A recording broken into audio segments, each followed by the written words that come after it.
Madame, Monsieur, bienvenue à votre émission d'information habituelle, Appalaches en quelques mots.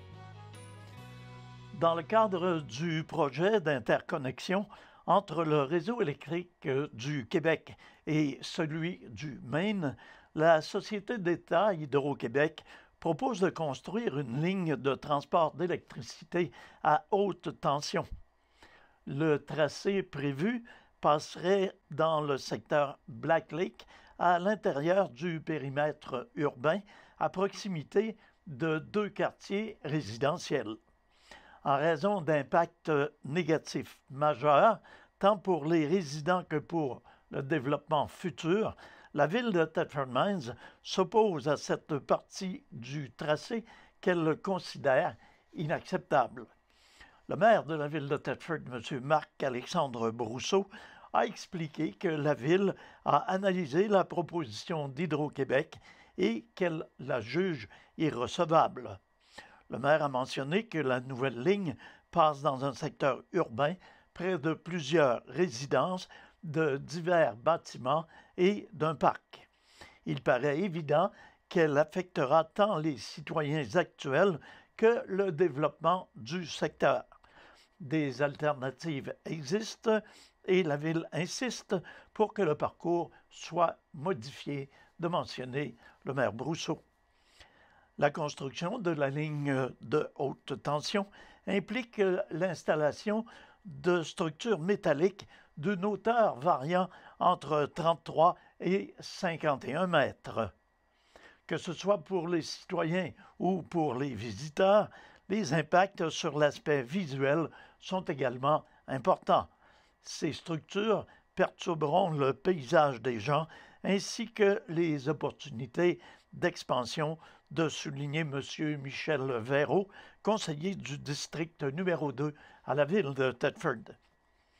Puisque la nouvelle ligne sera située à une distance de moins de 150 mètres de certaines résidences, le projet aura des répercussions négatives pour les résidents actuels, mais aussi pour l'attraction de nouveaux résidents, d'ajouter Mme Josée Perrault, conseillère municipale du district numéro 1. Bien qu'Hydro-Québec dise vouloir minimiser les impacts environnementaux causés par l'installation de la future ligne, il n'en demeure pas moins que les répercussions négatives sont trop importantes pour que la ville de Thetford Mines accepte le projet. D'autres alternatives sont possibles afin de réduire les impacts négatifs pour la population et le développement du secteur Black Lake. La Société d'État, jusqu'à maintenant, a démontré une volonté de travailler en partenariat avec les milieux touchés. Il est temps de prouver que cela demeurera ainsi, de conclure le maire Brousseau. Dossier du recours collectif des éoliennes de l'érable, la 5e semaine du procès en recours collectif contre éoliennes de l'érable s'est terminée mardi le 5 mars dernier avec la fin des témoignages, soit avec plusieurs jours d'avance sur l'horaire prévu. Ce qui amène directement aux plaidoiries qui ont débuté lundi, soit hier, à compter de 9h30, pour se conclure mercredi, le 13 mars. L'avocat de la demande, Maître Bourgouin, a eu la journée de lundi pour présenter sa plaidoirie. L'avocat de la défense pour éoliennes de l'érable a suivi. Maître Martineau a présenté sa partie aujourd'hui, mardi. Finalement, c'est Maître Bourgouin qui aura le droit de réplique mercredi pour ainsi clore le procès. La juge, Marie-France Vincent, prendra alors le tout en délibéré et aura 6 mois pour rendre une décision. Ces informations nous ont été fournies par M. Claude Charon, qui est coordonnateur média du regroupement pour le développement durable des Appalaches.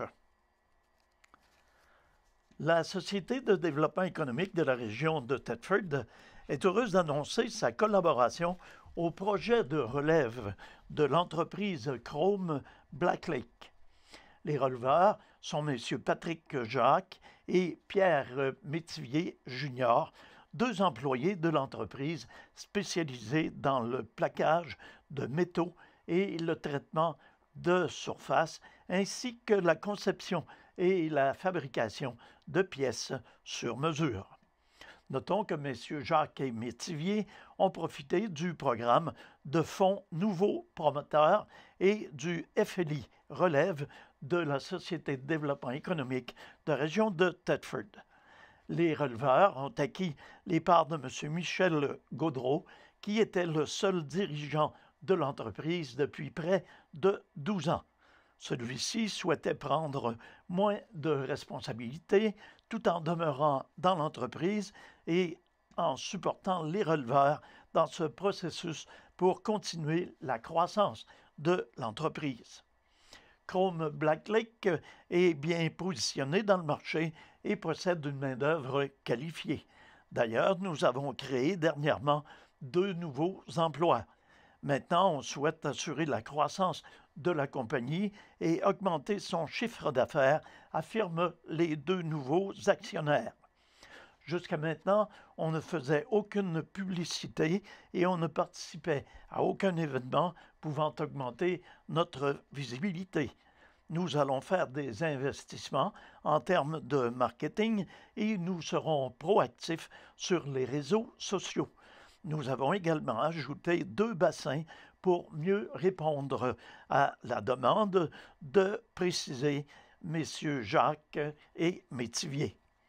Employant 8 personnes au total, Chrome Black Lake se distingue plus spécifiquement dans la restauration de pièces de voitures antiques, de pièces de motos antiques et de motos custom, de même que de pièces à usage commercial. Chrome Black Lake, qui couvre les marchés du Québec, de l'Ontario et des Maritimes, possède son permis requis du ministère de l'Environnement pour les activités de plaquage. Elle respecte donc les exigences de l'article 22 de la loi sur la qualité de l'environnement. Rappelons que la Société de développement économique de la région de Thetford a pour mission de mobiliser l'ensemble des acteurs locaux dans une démarche commune tournée vers l'action en vue de favoriser le développement de l'économie et la création d'emplois sur son territoire. Vendredi dernier, vers 15h15, les sergents détectives de la Sûreté municipale de Thetford ont mené une perquisition avec mandat dans un domicile du boulevard Frontenac-Ouest à Thetford Mines et ont procédé à l'arrestation d'une Thetfordoise de 63 ans. Des informations reçues du public en début d'année ont permis aux policiers de saisir plus de 180 grammes de cannabis, plus de 9 grammes de cocaïne, une balance, un téléphone cellulaire et une somme de plus de 6 600 $. La dame en question a comparu par voie téléphonique le même jour sous des accusations de trafic de cocaïne et de possession de cocaïne en vue d'en faire le trafic. À la suite de sa comparution, elle a été libérée sous promesse de revenir devant le juge de paix assortie de plusieurs conditions, dont notamment celle de ne pas posséder tout appareil de télécommunication, de ne pas se trouver dans tout endroit licencié, de ne pas posséder ou faire usage de stupéfiants, de même que de s'abstenir de posséder tout type d'arme à feu. La suite des procédures a été fixée au 17 mai prochain au palais de justice de Thetford Mines. Quant aux accusations en lien avec le cannabis, l'enquête se poursuit afin de déterminer si elle pourrait être portée ultérieurement en vertu de la loi sur le cannabis au fédéral et de la loi encadrant le cannabis au niveau provincial. Dans ce dossier, les informations reçues du public ont permis aux policiers d'amorcer une enquête et d'établir que l'accusé aurait effectué le trafic de stupéfiants depuis le mois de septembre 2018. Le service de police de Thetford Mines tient à rappeler que toute personne désirant transmettre des informations en lien avec le trafic de stupéfiants peut le faire en toute confidentialité en communiquant avec la division des enquêtes criminelles en composant le 418 338 0111. La Société de développement économique de la région de Thetford et la Chambre de commerce et d'industrie de Thetford lancent un appel aux employeurs de la région des Appalaches à se regrouper et à intervenir régionalement pour participer à 2 salons de recrutement de main-d'œuvre, soit à la Foire de l'emploi de la capitale nationale et Chaudière-Appalaches, se tenant à Québec les 29 et 30 mars prochains, et lors de l'événement Carrière qui se déroulera à Montréal les 10 et 11 avril. 2 options s'offrent aux employeurs, à savoir être présents directement sur place lors des salons dans une approche régionale pour présenter leur offre et rencontrer directement des chercheurs d'emploi, ou, dans le cas du Salon de Montréal, être représentés par la Chambre de commerce et d'industrie de Thetford Mines dans le cadre du projet Un emploi en sol québécois. C'est la première fois que des organisations se regroupent ainsi pour offrir la possibilité aux employeurs de la région d'aller recruter conjointement hors de notre territoire. La Société de développement région de Thetford et la CCITM espèrent que les entreprises de la MRC des Appalaches sauront saisir cette opportunité et seront nombreuses à participer à l'une ou l'autre des initiatives de souhaiter Mme Suzanne Lacombe de la CCITM. Il sera intéressant de s'y présenter en groupe et de démontrer que la région a beaucoup à offrir à des chercheurs d'emploi, d'ajouter Mme France Vachon de la Société de développement économique. C'est grâce au soutien financier du gouvernement du Québec dans le cadre du programme Mobilisation Diversité du ministère de l'Immigration, de la Diversité et de l'Inclusion que la table de concertation régionale des nouveaux arrivants de la MRC des Appalaches peut participer aux 2 salons. Pour confirmer votre participation ou pour obtenir plus d'informations, les employeurs sont invités à communiquer avec Mme France Vachon de la SDE au 418 338 21 88 poste 236 ou avec Mme Suzanne Lacombe de la CCITM au 418 338 45 51. Dans le même ordre d'idées, le comité emploi région de Thetford a dévoilé récemment tous les détails entourant la 12e édition de l'événement Emploi-Formation. L'édition 2019 se déroulera au Carrefour Frontenac de Thetford le vendredi 15 mars prochain. Les chercheurs d'emploi pourront se rendre sur place entre le 13h et 19h pour découvrir pas moins de 200 emplois disponibles à travers une trentaine d'exposants. Cet événement est un incontournable pour les chercheurs d'emploi, mais également pour les entreprises de la MRC des Appalaches à la recherche de talents. Les employeurs peuvent y établir des contacts directs très intéressants. C'est l'occasion unique qui se veut un événement rassembleur pour les employeurs et les chercheurs d'emploi. Notre région est en mouvement, regorge de vitalité économique et offre des emplois de qualité. Pour les chercheurs d'emploi, c'est un moment privilégié dans l'année où l'on peut se faire voir et valoir au-delà d'un curriculum vitae. Nous leur souhaitons de trouver un emploi à leur mesure, alliant habilité et compétences, de dire Mme Guylaine Beaunoyer à titre de mandataire de l'événement.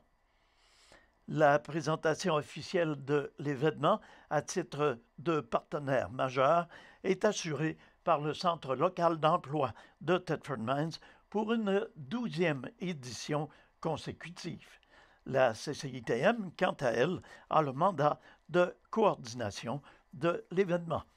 L'événement Emploi-Formation est organisé par le comité emploi de la région de Thetford, rassemblant des représentants d'organismes liés au secteur de l'économie, de l'emploi et de la formation. C'est donc un rendez-vous le 15 mars entre 13h et 19h. Passons maintenant à notre agenda communautaire avec M. Philippe Tétrault de la Corporation de développement communautaire. Cette semaine, à l'agenda communautaire, suite à la rencontre de Québec Philanthrope qui a eu lieu la semaine dernière, nous tenons à vous rappeler qu'il y a toujours un appel de projet qui est possible, la date limite étant le 29 mars 2019. Donc, pour des demandes de financement, vous n'avez qu'à aller sur le site Internet de Québec Philanthrope et suivre l'onglet Demande de financement. Cette année, la CDC des Appalaches abordera la recherche de financement d'une manière différente. En effet, elle débute son année financière 2019-2020 avec une soirée de danse Lindy Hop, un style de danse énergique dont les racines remontent aux années 20. Venez, le temps d'une soirée, vivre l'énergie propre à l'âge d'or du swing. Les informations sont disponibles sur la page Facebook de la CDC des Appalaches. Nouvelle des membres, les organismes la Rose des Vents, le Centre Femmes, Don Rémy, l'Intervalle, la Croisée, la JT, le Havre et le Réseau d'entraide des Appalaches vous invitent à la toute première édition de l'événement À livre ouvert, le jeudi 21 mars de 13h à 15h, ainsi que de 18h à 20h à la bibliothèque du Cégep de Thetford. Pour plus d'informations toujours, vous pouvez contacter Catherine de l'organisme La Croisée au numéro suivant, 418-333-6430, ou aller sur l'événement Facebook. Le regroupement des personnes handicapées physiques de la région de Thetford est à la recherche de 2 personnes, l'une comme intervenante, l'autre comme intervenante préposée. Les informations sont disponibles sur le site d'Emploi Québec. Éléments de veille, donc ceux qui sont intéressés à connaître un peu plus ce qu'est un organisateur communautaire. Vous n'avez qu'à vous présenter à la Corporation de développement communautaire au 37 Notre-Dame-Ouest le 13 mars pour rencontrer les organismes communautaires du CLSC de la région. Merci beaucoup. On retourne à M. Nelson Fecteau. Dans le cadre du Mérite Ovation municipale, organisé annuellement par l'Union des municipalités du Québec, l'ensemble des municipalités sont invitées à présenter des projets innovants qui leur ont permis de se démarquer durant la dernière année. La ville de Thetford Mines avait choisi de poser sa candidature en présentant Centre de congrès de Thetford, un partenariat novateur, un grand dossier développé en 2018 qui a retenu l'attention du jury. C'est avec plaisir que la ville de Thetford a reçu la confirmation que le projet se retrouve parmi les projets finalistes dans la catégorie développement économique. Le projet proposé met l'accent sur le processus unique d'appel d'offres mis en place qui visait principalement à établir un partenariat privé-public solide et efficace. Le leadership de l'administration municipale et des élus, de concert avec les différents organismes et promoteurs de la région, a permis la construction du centre de congrès et, conséquemment, de répondre à une volonté populaire exprimée depuis plus de 10 ans. Il s'avérait incontournable de présenter ce projet au mérite ovation municipale de mentionner M. Marc-Alexandre Brousseau, maire de la ville de Thetford. La construction du centre de congrès a contribué de façon significative à stimuler la vitalité économique et entrepreneuriale de la région et vient combler une lacune importante quant à la capacité d'accueil en hébergement et en salle de réception et réunion d'affaires. Les entreprises et industries locales peuvent désormais profiter d'une infrastructure attirante pour leurs clients et les touristes. En plus de proposer un décor unique et d'une grande beauté, les installations offrent un site exceptionnel, des services de restauration, la location de salles, des soins de détente, ainsi que la possibilité de pratiquer des sports nautiques. De plus, d'autres investissements privés importants sont déjà annoncés pour le développement d'un secteur touristique. Depuis 15 ans, l'Union des municipalités du Québec rend hommage aux municipalités québécoises qui ont su innover par le biais de son gala Mérite Ovation municipale. Ce gala se tiendra en mai prochain où un gagnant pour chacune des 8 catégories recevra les grands honneurs. M. Luc Berthold, député de Mégantic-l'Érable, a annoncé la prochaine étape du plan conservateur de son chef Andrew Scheer visant à aider les Canadiens à améliorer leur quotidien et à économiser sur les factures de chauffage et d'énergie domiciliaire. Au Canada, se chauffer est une nécessité, pas un luxe, de mentionner le député Berthold. Plusieurs résidents de Mégantic-l'Érable ne cessent de me dire qu'ils arrivent à peine à s'en sortir tous les mois, de poursuivre M. Berthold.